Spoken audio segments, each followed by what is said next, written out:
அனைவருக்கும் வணக்கம். இந்த ரேஷன் கடை ரிசல்ட் பற்றினி தொடர்ந்து அப்டேட்ஸை பார்த்துட்ருக்கோம். ரேஷன் கடையில் சேல்ஸ்மேன் மற்றும் பேக்கர் பணியிடங்களுக்கான ரிசல்ட் எப்போ வரும் அப்படின்ற எதிர்பார்ப்பு எல்லார்ட்டையுமே இருக்குது.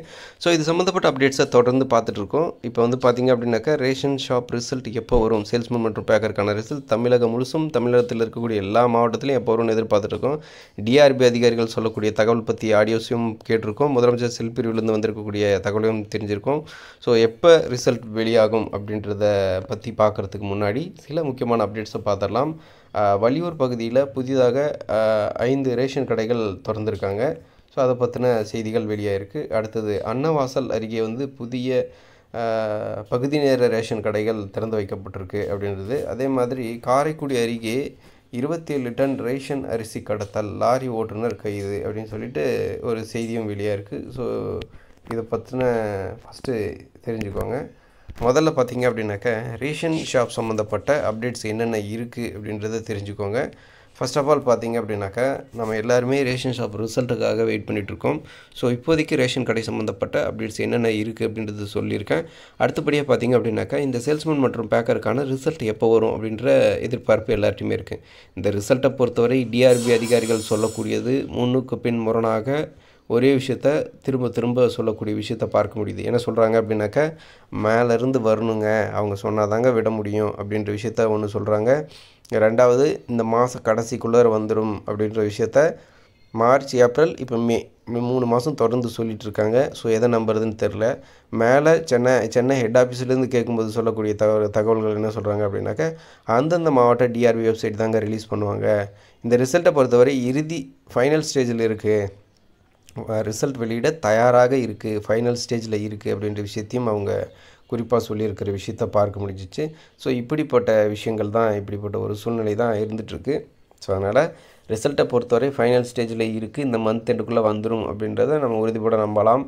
ஸோ அதனால் அது மாதிரி பார்த்திங்க அப்படின்னாக்கா ரேஷன் கடையில் இருக்கக்கூடிய மற்ற சின்ன சின்ன அப்டேட்ஸ் எல்லாம் என்னென்ன அப்படின்ற விஷயத்தையும் சொல்லியிருக்கேன்.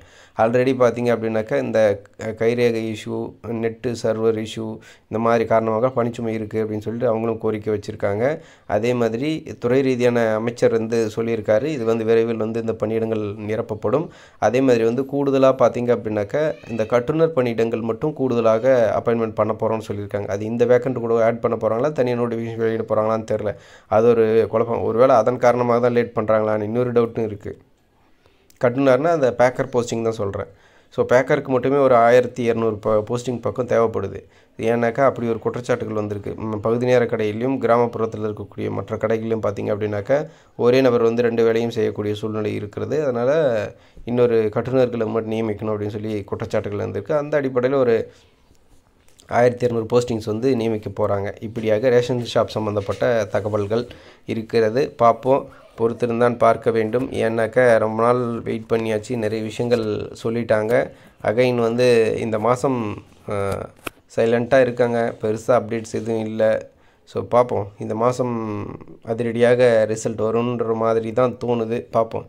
ஏன்னா தொடர்ந்து ஏதாவது ஒரு செய்தி அறிவிப்பை வெளியிட்டு ஒரு மாதத்தை காலத்தை ஓட்டுவாங்க. ஏதாவது அறிவிப்பு விரைவில் வந்துடும், 2 வாரம் 3 வாரம் அப்படின்ற மாதிரி ஒரு அப்டேட்டை போட்டுட்டு அமைதியாகிடுவாங்க. ஆனால் இப்போ இந்த மாதம் எந்த அப்டேட்டுமே இல்லை. ஏப்ரல் எண்ட்லேருந்தே வந்து எந்த அப்டேட்டுமே இல்லை. ஸோ இந்த மாதம் கண்டிப்பாக வர்றதுக்கான பாசிபிலிட்டிஸ் இருக்குது. அதிரடியாக பார்ப்போம். நன்றி.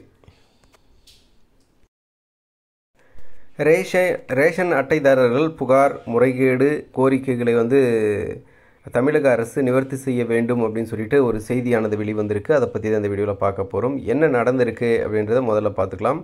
பொதுவாக இப்போ வந்து இந்த ரேஷன் ஷாப்பில் நடக்கக்கூடிய பிரச்சனைகள், ஸோ அதனால் இதை பற்றின பேசிக்காக என்ன நடக்குது அப்படின்றத தெரிஞ்சு வச்சுக்கோங்க. ஆங்கங்கே சில ரேஷன் கடைகள் குறித்து குடும்ப அட்டைதாரர்கள் புகார்கள் கொடுத்துருக்காங்க.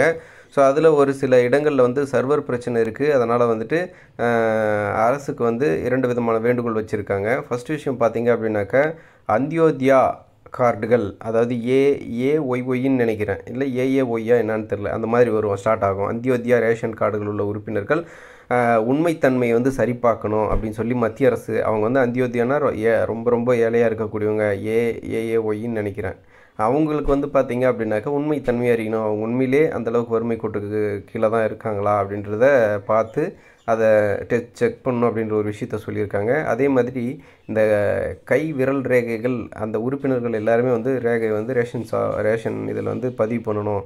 அப்படி இல்லைனாக்கா இந்த இலவசமாக வரக்கூடிய பொருட்களெல்லாம் வழங்கும் அரிசி உள்ளிட்ட பொருட்கள் வந்து வழங்குவதை ரத்து செய்ய போகிறதாகவும் அறிவிச்சிருக்காங்க. ஸோ 2 விஷயம் இருக்குது. அதை வந்து உண்மைத்தன்மையை கண்டுபிடிக்க சொல்லியிருக்காங்க அந்த அந்தியோதயா கார்டுகளுக்கு. 2வது வந்து பார்த்திங்க அப்படின்னா எல்லாருமே கட்டாயமாக கைரேகை இந்த மே மாதம் முடிகிறதுக்குள்ளார வைக்கணும் அப்படின்ற ஒரு விஷயத்த சொல்லியிருக்காங்க. மே 31க்குள்ளே பதிவு பண்ணணும் அப்படின்ற விஷயத்த சொல்லியிருக்காங்க.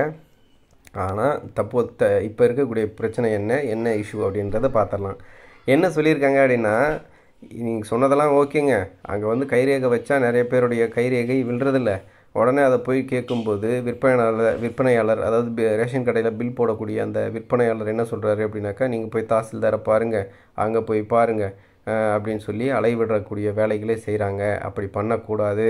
கைரேகை ஒர்க் ஆகலை அப்படின்னாக்கா கருவிலியை ஸ்கேன் பண்ண அந்த ஸ்கேனரை வச்சு நீங்கள் பண்ணி விற்பனையாளர் தான் அதை சரி பண்ணணும் அப்படின்ற விஷயம் வந்து அவங்களுக்கு வந்து உத்தரவுகள் வெளியிட்டிருக்கிறதாகவும் ஒரு விஷயம் சொல்லப்படுது. அதே மாதிரி இந்த பிரச்சனை தொடர்ந்து இருந்துட்டு வருது அப்படின்ற மாதிரியான விஷயங்கள் இந்த சுற்றறிக்கை மூலமாக தெரிய வருது. அதுக்கப்புறம் பார்த்திங்க அப்படின்னாக்கா பிஎஸ்ஓ மிஷின்கள் இதற்கு நடுவிரல் சில ரேஷன் கடைகளில் வந்து சர்வர் பிரச்சனை இருக்குது, ஸ்லோவாக ஒர்க் ஆகுது அப்படின்றவங்களுக்கு வேகமாக செயல்படவில்லை அப்படின்னு சொல்லிட்டு குற்றச்சாட்டுகள் எழுந்திருக்கு.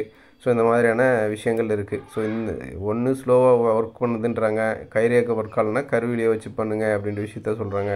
அது மக்களை வந்து அலைவிடக்கூடாது அப்படின்ற மாதிரி அலைய விடுறாங்க அப்படின்ற மாதிரியான குற்றச்சாட்டுகள் எழுந்திருக்கு. ஸோ அதனால் இப்படியும் ரேஷன் கடையில் இந்த மாதிரியான இஷ்யூஸ் எல்லாம் இருக்குது அப்படின்றத நீங்கள் தெரிஞ்சுக்கோங்க. ஸோ உங்களுக்கு பயனுள்ளதாக இருக்கும். இந்த அப்டேட்ஸ் எல்லாம் என்ன நடந்துகிட்ருக்கு அப்படின்னு ஆஸ் யூஷுவல் இப்போ என்ன இஷ்யூஸ் இருக்குது அப்படின்னு தெரிஞ்சு வச்சுக்கிறது ரொம்ப ரொம்ப இம்பார்ட்டன்ட். ஸோ இந்த அடிப்படையில் அந்த வீடியோவை மேக் பண்ணியிருக்கேன். நன்றி.